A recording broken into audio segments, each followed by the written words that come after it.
The UFC's headed back to the Apex, and they have a very interesting main event with them. Manel Kape coming off one of the best performances of his career, and then he lost his opponent. Asu Almabayev is stepping up on short notice in his first main event.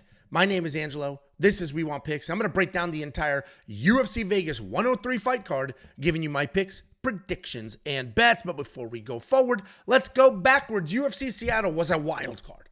It was one of the most exciting and entertaining fight cards we have seen so far this year, but it wasn't without controversy. That main event should have been stopped in between the third and fourth round. Henry Cejudo said, "I can't see." And as soon as he said, "I can't see," that fight's over, and it should have been a TKO for Song. Ultimately, Song won that fight. I had no bets on Song by finish or even Song at all, so it didn't matter to me. But that outcome was interesting, and if you want my full take, my raw, immediately after the fight's take, here's the thumbnail. It is a Home Alone face. I talk about every fight on that card. And while you're digging through content, you may notice some brand new content that we have here on We Want Picks. Me and Josh Thompson have a new show here on We Want Picks called Bad Takes. If you don't know who Josh Thompson is, former Strikeforce champion of the world, the only person to ever TKO or KO Nate Diaz. Him and I get together, talk about all the latest topics in MMA. He's much older than me, like a ridiculous amount older than me, so kind of a different perspective while breaking down these fights. But check these videos out. We've got 2 released. We've got more on the way. And if there's any topics you want us to specifically address, let us know. The format's about 10-minute videos about one specific topic. Check out the new content. We're trying to spread our wings, expand things here. So go ahead and watch those videos. And once you're done with that, you could dive full on in to premium membership. As you know by now, because you've seen more than one of these videos, I'm sure, we have an offering on our website. If you go to WeWantPicks.com and you click Become a Member, it's only $10. You'll unlock everything you could need heading into a fight week. There's just some picks. There's some bets. There's tools. Literally anything you could want or need. One of the tools, the latest and greatest addition to premium membership, is the Fight Simulator. This is a tool that we coded from, and when I say we, I use we very loosely. It wasn't me, but there is another gentleman on the team behind the scenes. He coded this from scratch. Essentially what this does, it takes every fight on the card, and then it takes all sorts of different data points like implied probability, historical DraftKings points, biometrics, striking, grappling. It takes all those data points. The fighters fight 100,000 times in the simulation, then it spits out those results. You then use those results to maybe play some bets, to build some DraftKings lineups, and run off to the races. And the proof is in the pudding. It's working. It has only existed for 4 events, and we have had positive feedback and winning tickets all 4 events. First week out, we released it on a Friday. The fights were on a Saturday.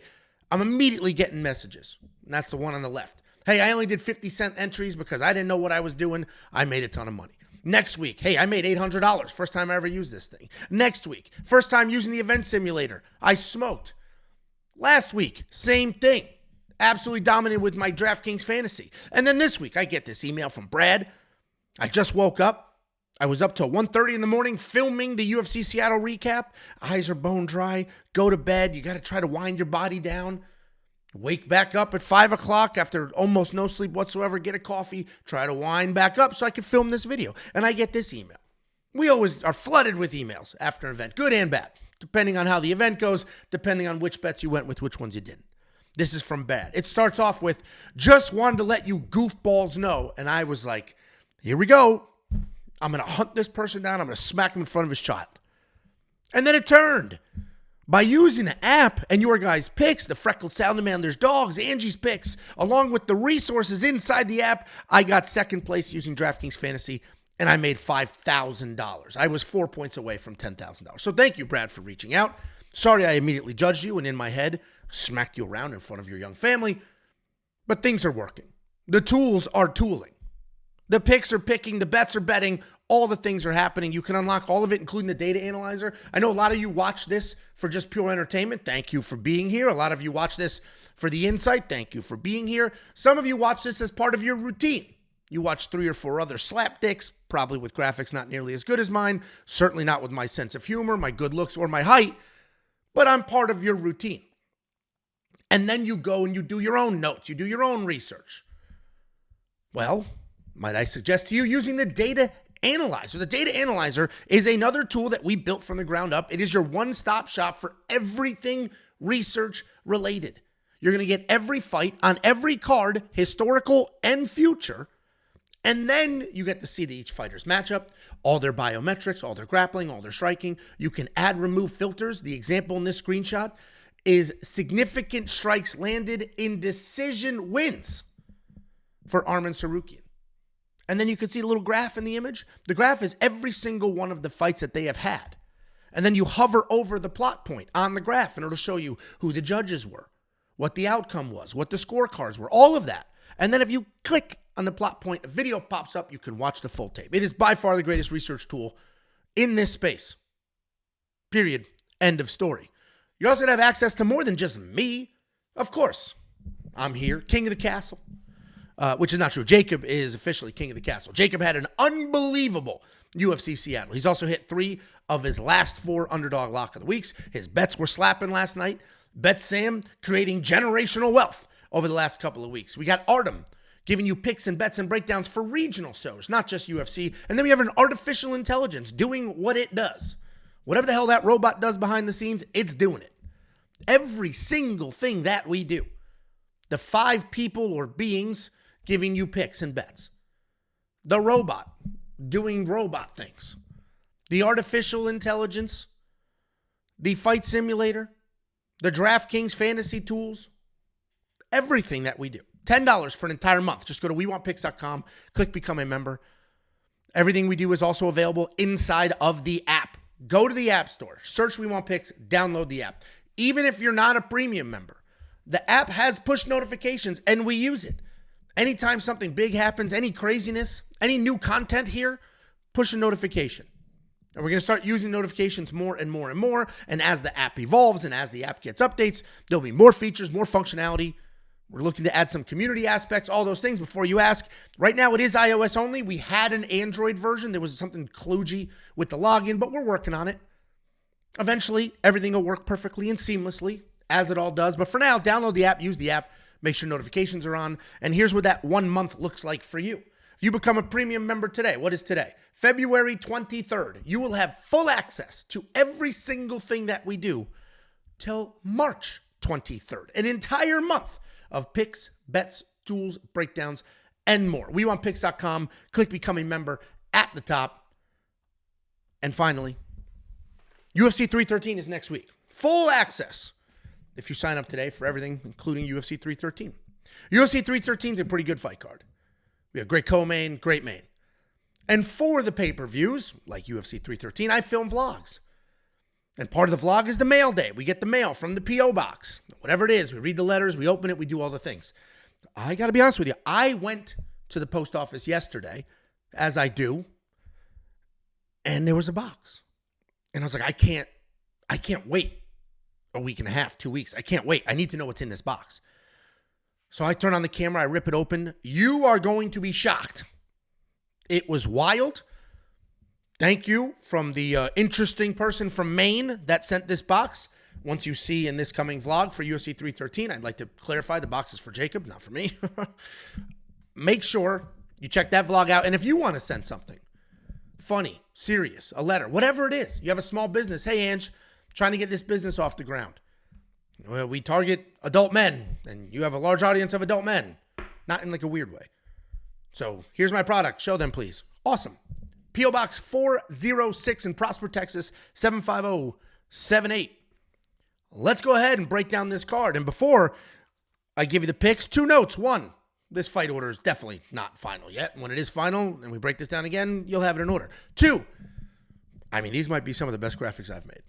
I'm going to gas myself up. Look at these graphics. First of all, look at the background. Incredible. If you didn't figure it out, that's the official background that the UFC is using for this event. And what did I do? I sat there meticulously, removing parts and just having the background. Then I kept the color scheme throughout the graphics.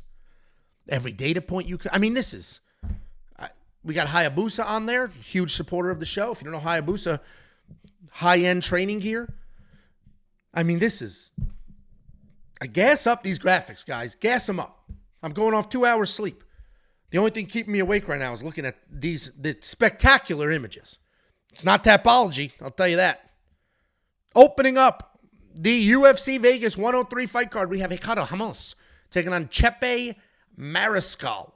Depending on your sportsbook, Chepe may not be listed as Chepe. So start looking for the last name. Chepe is a nickname, not his actual name. And some sportsbooks use his actual name. Some use the chip name. It is what it is. But we got Ricardo Ramos. Very dangerous fighter. He's dangerous everywhere. He's tall. He's rangy. He does have slick BJJ. High kicks, spinning kicks, great jabs, solid leg kicks. When fights hit the ground, he's always hunting for a submission. He never settles in. He's very fast in those transitions. He's coming off that bounce-back win over Josh Kulibau, where we saw the toughness. He survived some leg kicks, and he did win with a round-stealing takedown. He's taking on Chepe Mariscal. Chepe's got a pretty impressive resume. We've run through it before. We'll run through it again. He's got some BJJ championships. He's got a kickboxing championship. He wrestled in college. He did all the things, every single individual thing you need to be good at MMA, he did, and he's putting them together inside the cage. Solid striking, a willingness to engage in a firefight. He gets takedowns when he needs them. He's an absolute dog. He's not very dangerous, but his pressure will wilt people. It is unrelenting. He's coming off that one-sided win over Damon Jackson. And there's a few people that come to mind who have weaponized cardio. Merab Dvalishvili is at the top of that list. And then right there, maybe right underneath, or two people underneath, is Chepe. He's not too far off. He sets an unmatched pace, and he keeps it for the entire fight. He's not amazing at anything, but because he does everything, and because he does everything while moving forward nonstop, he just continues to win. I think this is going to be more of the same. Chepe should win this fight. I think he's reasonably priced at minus 400. He may be minus 360 on some sports books, but he's about a 3.5 or a 4-1 favorite here, and I think that makes sense. I think the only way Chepe loses this fight is if Ricardo catches him in something slick on the ground, which obviously is possible. These are fist fights. But I think he's just too much of a dog to get caught up in some nonsense. Then we have Douglas Silva de Andrade taking on John Sexy Mexi Castaneda. Now, Douglas Silva looks like a old, used-up Eric Estrada. Listen, what a reference. What a deep cut that was. I am curious if you youngins get that reference. I'm 41. I look 28, but I'm 41.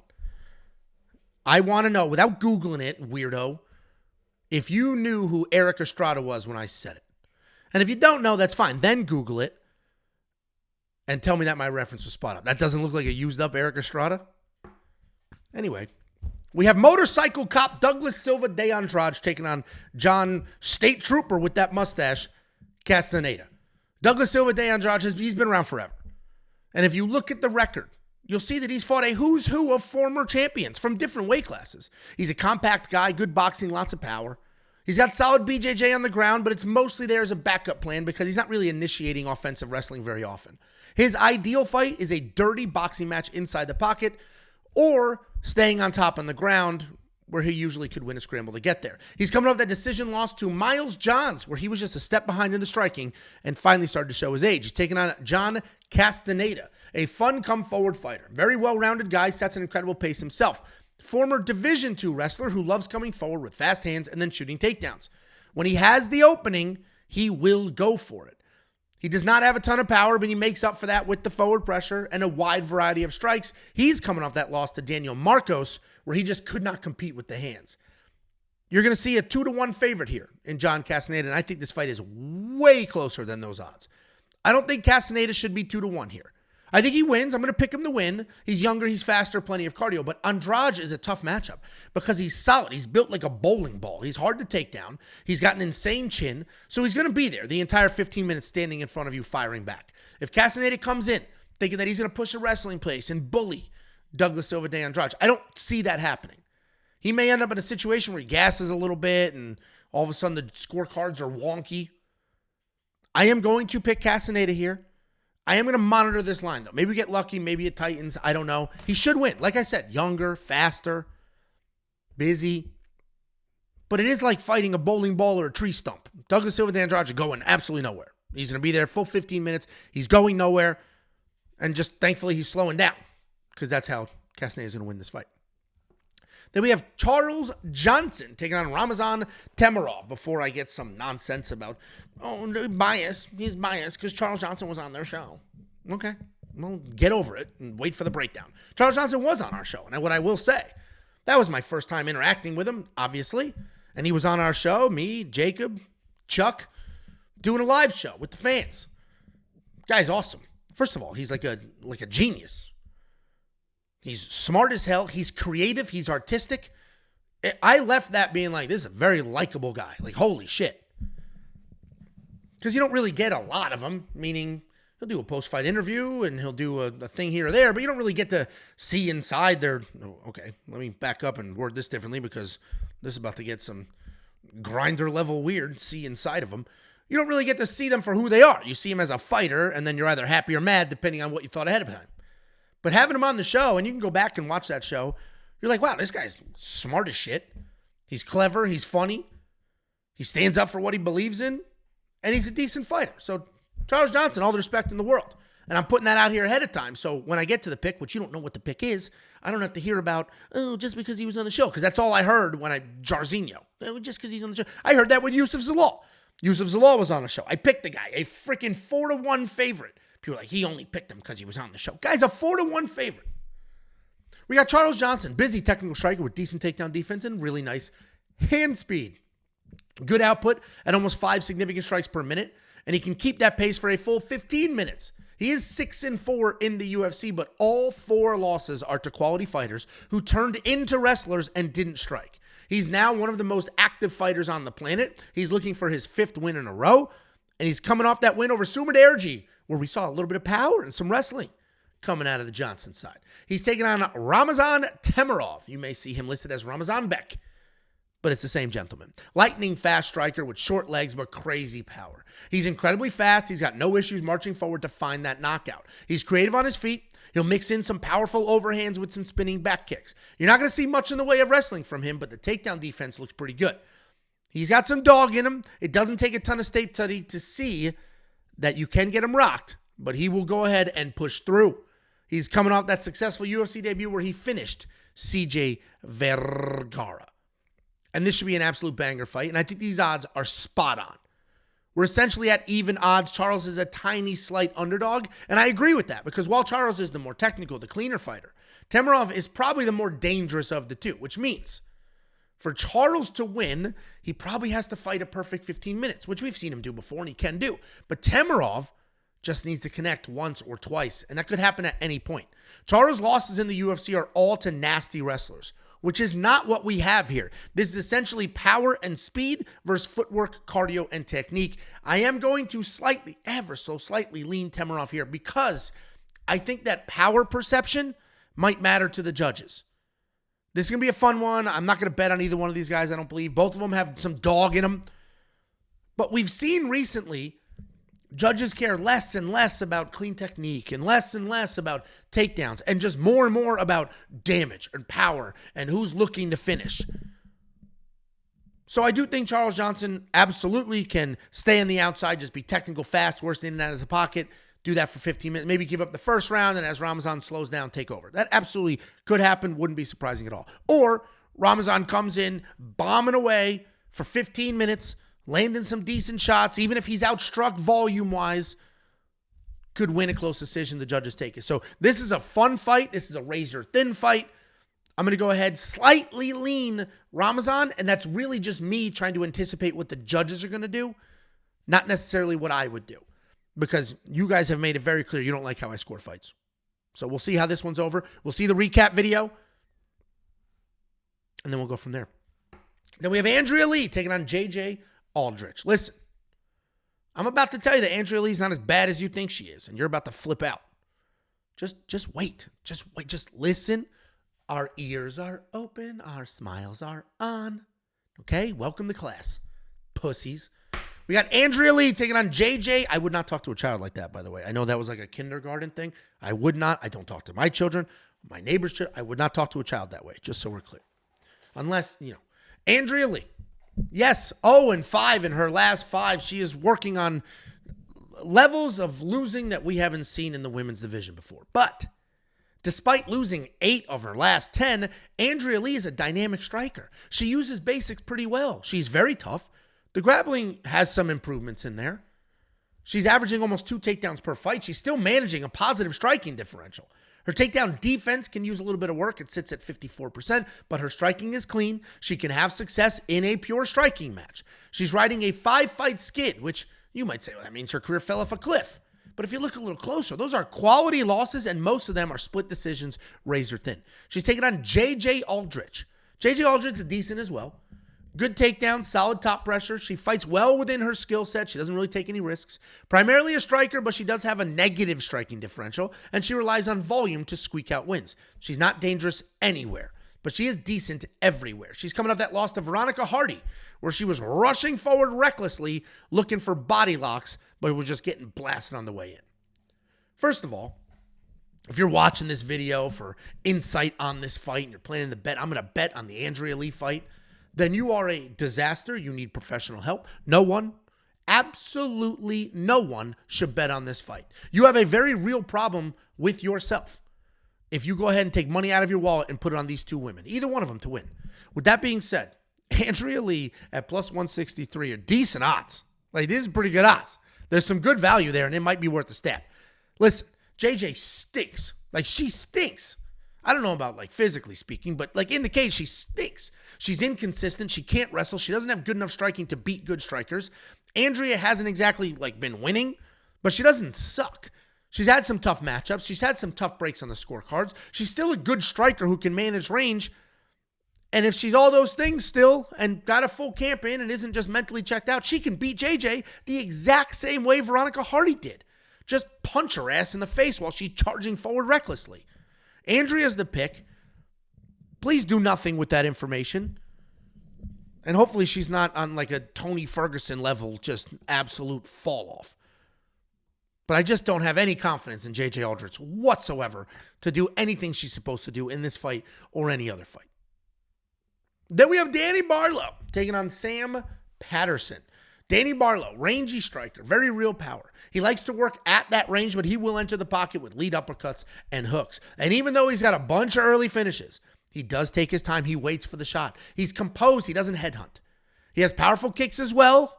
He's pretty dangerous all around. He doesn't like getting hit.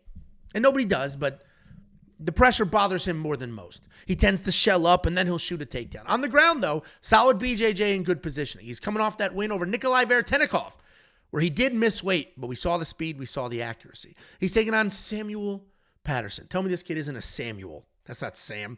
That's not Sam. That's not Sammy. That's a Samuel. Samuel, come in here, please. Look at him. Yes, sir. Sam Patterson, long, tall, insane 6'4" at this weight class. And while he doesn't really use that length well striking, he does use it really well on the ground. On his feet, accurate boxing, and because he's so long, you could interpret it as some power. Takedown defense needs some work, but as I mentioned, on the ground, he's going to use that length well.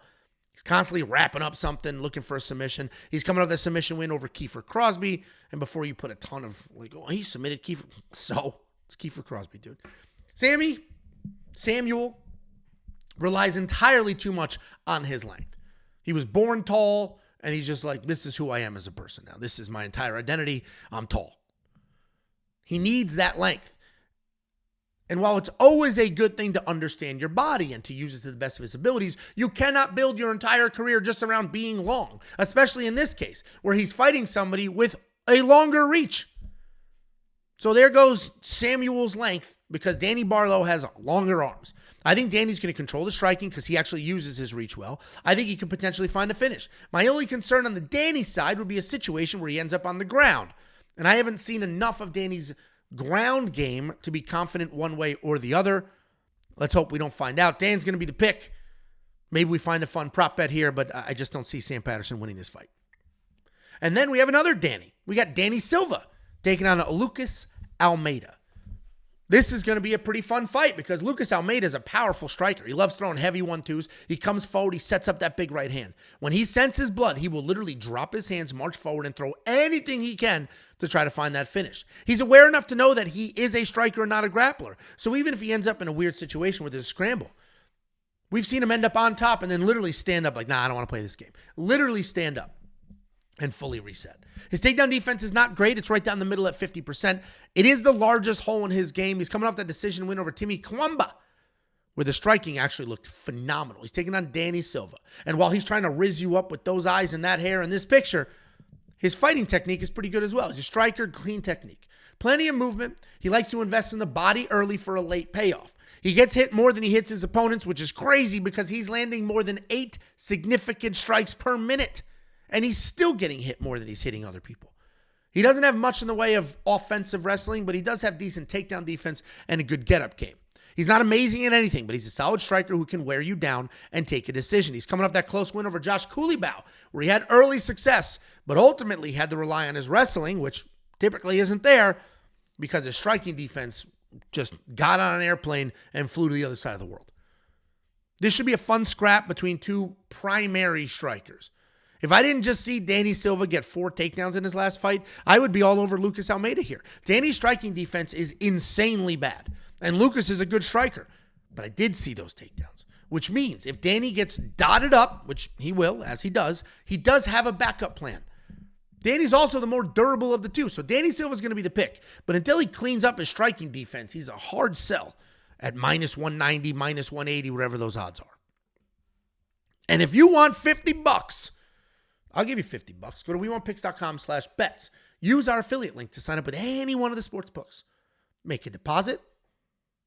We pay you. It's very simple. It's affiliate marketing. You're going to use the link. You're going to sign up. You're going to make a deposit. Then they're going to pay me because you use the link.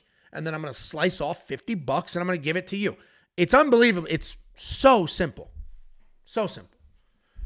WeWantPicks.com/bets. Don't forget to download the app. The app has everything you could ever want or need on a fight week. All of our picks, all of our bets, all of our tools, everything is inside the app. And then also push notifications. The app is wildly helpful come fight night. The app is wildly helpful leading up to fight night when there's last minute swips and swaps and changes. Download the app. Just search We Want Picks in the App Store. And inside the app, you'll have access to everything, as I mentioned, including the brand new Fight Simulator. Fight Simulator takes the fights, every fight on the card. It brings in historical data, biometrics, DraftKings scores, implied probability, and then it simulates those fights 100,000 times, and it takes those simulations, and you can build DraftKings lineups with it. You can place bets. You can do whatever you want with those simulations. Unlock the Fight Simulator and everything else we do at WeWantPicks.com. Just click Become a Member at the top. It's $10. $10 for an entire month. You also have full access to there's no tiers. We're not separating people or tools or anything like that. Everybody is inside one package. When I say everybody, I'm talking about Betsam, who was on an absolute tear. Artem, breaking down far more than just UFC. Jacob, who smoked UFC Seattle. Jacob, who sneakily, quietly, in the shadows, has won 3 of his last 4 underdog lock of the weeks. We have the artificial intelligence, everything, and on one roof. And if I talked about everything in premium, you guys would throw the fit of a lifetime. These intros are too long. I can't. I am going to sprint to the comment section and say how long these intros are instead of just hitting fast forward or using chapters. I'm a fucking loser. That's you, not me. And again, if you want to send some mail, send the mail. We Want Picks, P.O. Box 406 in Prosper, Texas, 75078. And finally, we got some new content on the channel. Check it out. Me and former world champion Josh Thompson get together. Give you our bad takes on everything combat sports. Each video, one topic. We deep dive it. Maybe we agree, maybe we don't. There's some ball busting. It's a ton of fun. His insight is unmatched. Obviously, former world champion. Only person to ever KO or TKO Nate Diaz. Fought some of the best on the planet. Trained with some of the best on the planet. Old school AKA guy with Islam. Khabib. Daniel Cormier. So his insight, he lives near me. So we know each other in real life. We said, hey, let's just film some of these hot takes. I've actually edited him out of historical vlogs. He's been to the house, watched some fights, and I just edited him out because I'm like, I don't want people to think whatever. And then we said, let's make this official. Let's make this official. Let's go to the world with the friendship. And that's what we're doing. So check out the videos, for Christ's sake. These are what the thumbnails look like. Opening up, and this 100%, this will not be on the main card. But for now, opening up the UFC Vegas 103 main card, we got Montana De La Rosa taking on Luana Carolina. First of all, sneakily, Montana De La Rosa is the best-looking fighter on the roster. Straight up. Period. End of story. And she doesn't get the credit because she's not running around like a freaking lunatic showing everything to everybody. Like, what's her name that does the announcing for that other promotion? Julia? Is it Julia? What is her name? Julie? The hell is her name? Young, won the Ultimate Fighter. That one. Sneakily, best looking fighter on the roster. And she's fighting Luana Carolina. Montana De La Rosa, tough wrestler. Very straightforward game plan. The wrestling is real. It's not just like, ooh, I think I want to fight. And then started wrestling. She actually wrestled, competed forever, then transitioned to MMA. So you're going to see that wrestling ability. You're going to see those high-level entries and real shots out of her. Striking's improving. She can struggle to get her hands going. And she is coming off that fight-losing skid win over Andrea Lee, where she went 3 for 6 in takedown attempts. Luana Carolina is a striker. She's got solid takedown defense. She's not the most technical woman in the division, but she is fantastic in the clinch. She's got good knees, good elbows. She's got that awkward striking style where she can be hard to read. And she pairs that with solid takedown defense at 74%. She's coming off that decision win over Lucy Pedalova, where the striking was light years ahead, and she was able to defend half of the takedowns. And I think this is a pretty straightforward win, and I think it's going to be Luana Carolina. She's by far the better striker in this matchup. And if she can keep this fight standing, she absolutely wins. Almost every single person she fights is trying to take her down. So this matchup, this style, trying to keep a fight in the feet, is not going to be new to her. Luana's the pick. I mean, she's not quite even money, but she's not a massive favorite either, so it might be worth a stab or two. I think she could be a solid bet, and as always, a lady over is probably the way to go. Then we have Austen Lane taking on Mario Pinto. This is the one and only fight on the card with a UFC debut.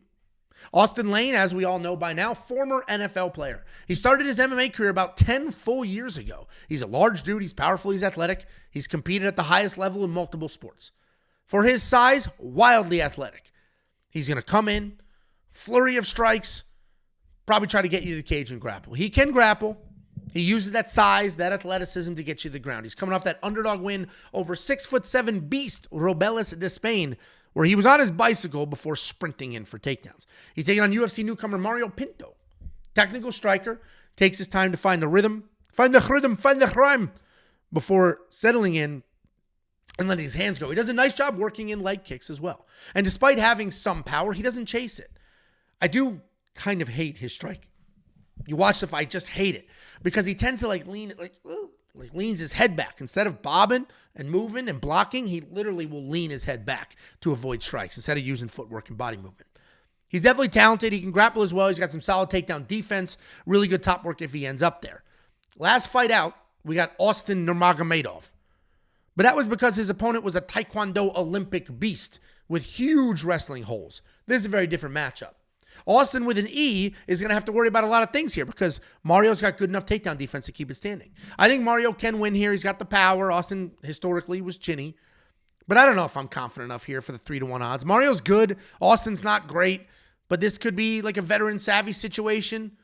Could be some back and forth, and they'll give it to the bigger guy who was able to lean and hold and all those things. So I'm probably going to avoid this fight. Like once you get minus 330 on a UFC debut, it's just, there's a lot of questions.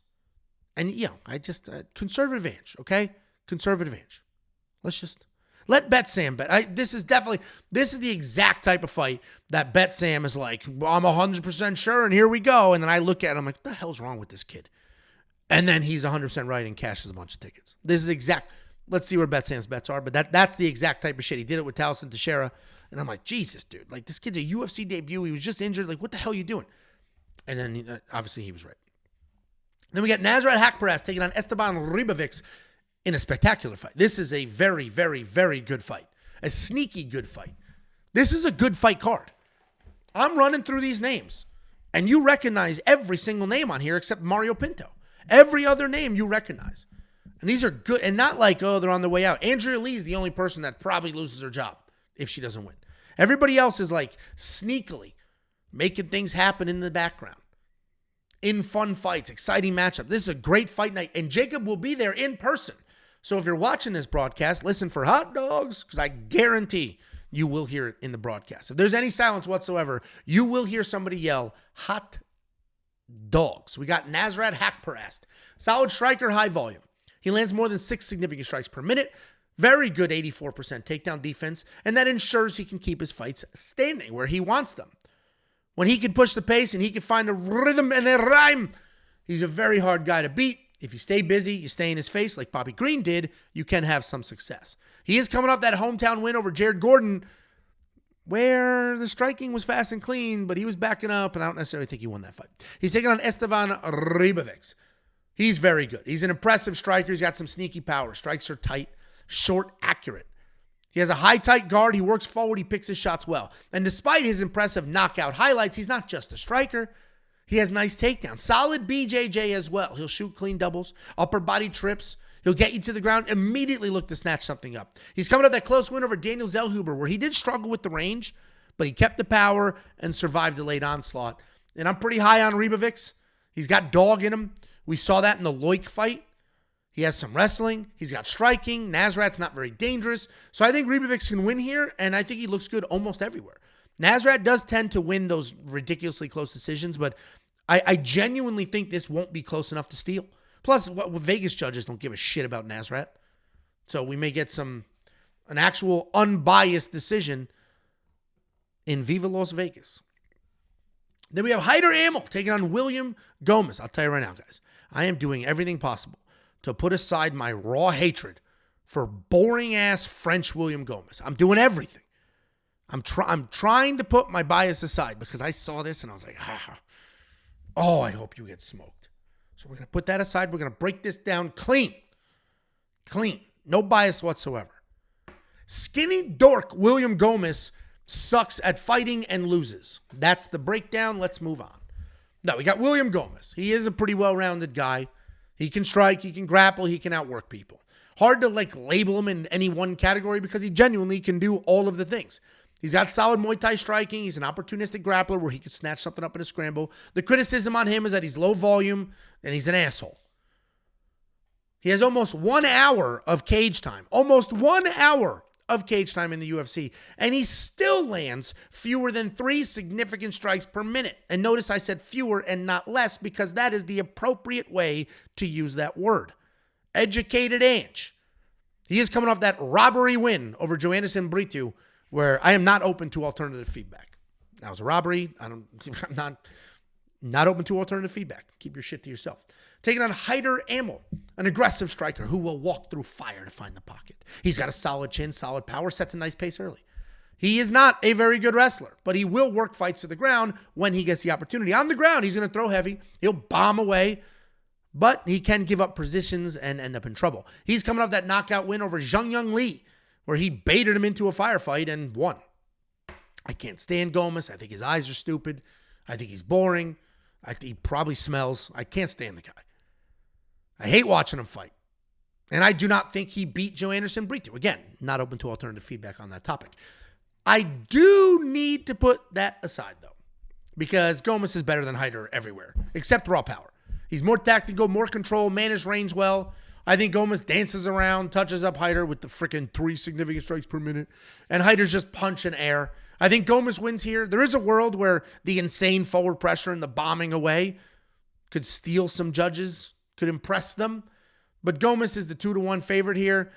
And if you're only looking at skill set, he should be an 8-1 favorite. He's the much better fighter. So Gomis should win this fight. Maybe if I bet on him, this is what we're going to do, guys. This is how I fix my hate. If I bet on him and he wins, I love him. Maybe that's what we do. Because the only reason I hate him is that Joe Anderson fight. That's literally the only reason. He didn't win that fight. Again, not open to alternative feedback. Then we have the co-main event of the evening. And before you keyboard warrior, Cheeto-chested, big titty-having dorks start talking about, this is a terrible Cody Brunich in a co-main event in 2025. Wasn't on my bingo card. First of all, be original. Second of all, every single fight Cody Brunich has ever been in is fun. Even the controversial ones, they're fun. That's why he's in this spot. Dude's fun. And isn't that what this is all about? Isn't that literally the entire point of this? To have some fun watching fights? So yeah, co-main event. He's fun. Julian Marquez is fun. We got 2 guys that are fun to watch. And if that's not good enough for a co-main event on a fight night, what the hell is? We got Cody Brundage, heavy-handed, killer-be-killed wrestler. He's got no problem coming forward, throwing bombs, and then working in a takedown. He does have a pretty high-level wrestling background. He brings that into the cage. He averages almost 3 takedowns per fight, but even dominant wrestling and big power cannot always keep him safe. He's got questionable fight IQ, some random guillotine pulls, but he's always exciting to watch. He's coming off a very Cody Brundage type fight where there was a no contest with Abdul Razak Al Hassan. A sub 1 minute foul changed the entire course of that fight. He's taking on Julian, the Cuban Missile Crisis Marquez. Pretty well-rounded guy, pretty tough guy as well, but he does fade later in the fights. All 9 of his wins are by stoppage, and they're a mixed bag of knockouts and submissions. He doesn't typically work for a takedown or find submissions, but he can snatch something up in a scramble. He's very dangerous everywhere. But he's coming off back-to-back knockout losses, almost a full year away. His most recent loss was a 22nd finish by Zach Reese. And I know the public sentiment on Cody is that he's a mess. He faked a few fouls to get through a fight or two. But the reality is he's actually a good fighter. And rumors are coming out of that gym that he just destroys people in the gym. So first of all, the Abdul Razak Al Hassan back of the head shot was 100% real. It absolutely fucked Cody up. It was an illegal foul. What's the guy supposed to do? The Malkoun one, that one's debatable. The Malkoun one is where you can be like, okay. And then the Oscar goes too. But the reality is, if Anthony Smith had the same wherewithal that Cody Brundage has, Anthony Smith would be a former world champion. Literally, he would have beaten John Jones, been the world champion, changed his life forever. And if you don't know what I'm talking about, there was a foul in that title fight. It was illegal. And if Anthony Smith said he couldn't continue, they either give him the win, like how Aljo won the belt, or a no contest. Either way, they book a rematch. But Anthony Smith didn't do it. That's his problem. Back on topic. Does Cody have a couple of bizarre endings? For sure. But he's a good wrestler with great power. He's fighting a gentleman with some nighttime extracurricular activities. So, to me, Cody Brundage wins this fight. I don't know if it's going to be as clear as the power bomb win over Zach Reese, but I do think Cody Brundage can win this fight. But like every other Cody Brundage or Julian Marquez fight, bet your life on the under. This is going to be fireworks. And then we have the main event of the evening. As I mentioned, new main event. Asu Almabayev stepping up on short notice. This is supposed to be Brandon Royval, I believe, if my incredibly young, healthy memory is serving me correct. We got Manel Kape. Fast, explosive striker who has no issues chasing a knockout. He is a southpaw. He's got good pressure. He bounces in and out of range really well. He's a decent wrestler when he needs to be, and he closes distance when he wants to. He's very fun to watch. He can put on a show. He's coming off that career-defining win over Bruno Silva, where despite getting kicked in the nuts 3 times, he absolutely styled on that dude. He's taking on Asu Almabayev, a flashy striker and a dominant grappler. You can control striking range, even work in some spinning attacks before shooting a big takedown and controlling on top. He does not go looking for submissions, but he does do a great job snatching them up in scrambles. He's strong. He sets a nice pace. He's got plenty of cardio. He's coming out of that decision win over Mateusz Nicolau, where he had a knockdown, but he did only go 1 for 6 in takedown attempts. And that's the problem, because I came into this wanting to pick Asu. I love my wrestlers. And he is not only a very good wrestler, but also a solid striker. The issue, though, is that last fight. While the hands looked pretty good against a very chinny Nicolau, the wrestling did not. 1 for 6 in takedown attempts is a problem, because he will absolutely need to either take down Manel or threaten to take down Manel to win this fight. Kape is going to have to be the pick here, but it is possible that Asu could win this fight the same boring-ass way Manel lost to Makayev. Threaten the takedowns, paralyze the striking. Kape's going to be the pick. Could be a great live bet situation because you'll know almost immediately if Asu's going to get a takedown or not. And then Kape could get frustrated, frozen. Either way, should be a fun fight. I'm a big Asu guy. I believe he's been in safety parlays in the past. Manel Kape has been very exciting. I think it's better for the division if Manel Kape wins this fight. He's exciting. He's got the striking talent, and his last fight was an absolute showcase. So if Manel Kape wins this fight, that's only a good thing. Asu can lose this fight, get a couple of wins together, and then bang, he's back and ready to go. So I'll be rooting for Manel Kape. That's the breakdown, guys. Thank you. But before you go, let me remind you to download the app. Search We Want Picks in the App Store. Click the button, download the app. I believe we're up to 4,000 downloads. Keep them coming. Even if you don't need anything inside the app, just have it for the push notifications. Because when there's craziness, like a last-minute fight swap or a cancellation, or when we have brand new content on the channel, we'll go ahead and send a push notification. Inside the app, you'll have full access to everything that we do. The latest and greatest is the fight simulator. Not only is it simulating fights 100,000 times to give you the outcomes, it's also doing it incredibly well. It has only existed for 4 events. And after every single one of those events, one of our beloved premium members reaches out and says, hey, use the fight simulator, and here's how much money I made. You'll also have full access to the data analyzer. Anybody watching that watches for the research purposes? You like to do the data nerd stuff? Well, do we have the tool for you? Data analyzers built out for the future. Every single fight announced straight into the future. You can dig into a fighter, their matchup, all of their stats. You can add filters, stack those filters, and then watch the full tape study in front of your face. You'll have access to the line movement tracker. This will give you the opening odds, the current odds, win probability, and the line movement for every fighter on every card. You'll have access to the prop hunter, a curated set of data specifically designed to help you find prop bets. And you'll have access to everybody here at We Want Picks, including Bet Sam, who was feeding families for generations. You got Artem, who, one of the worst pictures I've ever seen in my life, but Artem is picking at incredible accuracy and breaking down the non-UFC cards. We got the artificial intelligence, and of course we got Jakey Boy. Jakey Boy is back and better than ever. He absolutely smoked UFC Seattle. He had 3 of the last 4 underdog lock of the weeks. He's added a new video called the Prop Hunter. And if you watch that video, dude hit a plus 900 prop at UFC Seattle. And of course, lock of the week. Guys, thank you so much for the watch. I can't tell you how much I look for. It is a Sunday morning. I don't go to bed till 2 o'clock at night at Saturday because I have to stay up for the fights, film the recap. That's my least favorite video to film. My most favorite video to film is these. It's a Sunday morning. I'm usually in a good mood from the night before. I'm early. I'm tired. But the feedback on these videos is always great. So thank you all very much. Like, subscribe, do all the things you haven't before. I appreciate you. And I'll see you later this week with some more juicy content. What a stupid way to end this video.